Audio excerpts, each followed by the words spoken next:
আমার শৈশব এবং কৈশোরের শিশুসজ্জা, যৌবনের উপবন, বার্ধক্যের বারাণসী। একটা শব্দকে খালি চেঞ্জ করতেন। আমাদের এই বিদ্যালয়ের অন্যতম প্রাক্তনী, একদা পশ্চিমবঙ্গ সরকারের ক্রীড়া, যুব কল্যাণ এবং দুগ্ধ সরবরাহ মন্ত্রী ছিলেন সুভাষ চক্রবর্তী মহাশয়।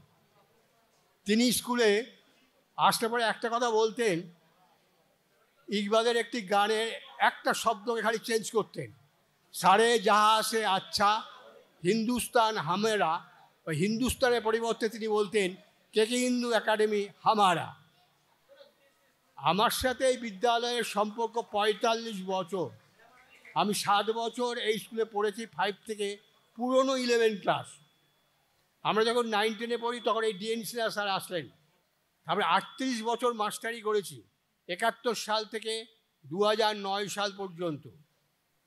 তা সেই হিসাবে আমি বলতে পারি, বিবেকানন্দ বর্তমান ভারতে একটা কথা লিখেছিলেন যে ভারতের মৃত্তিকা আমার শিশুসজ্জা, যৌবনের উপবন, বার্ধক্যের বারাণসী।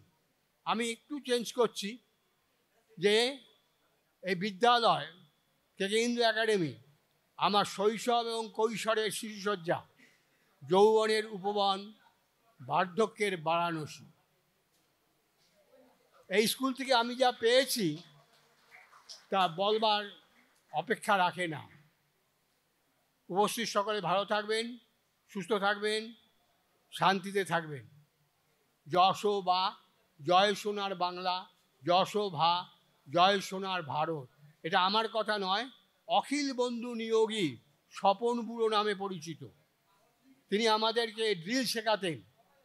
তিনি ড্রিলের শেষে এই কথাটা বলতেন, যশো বা জয় সোনার বাংলা, যশো ভা জয় সোনার ভারত।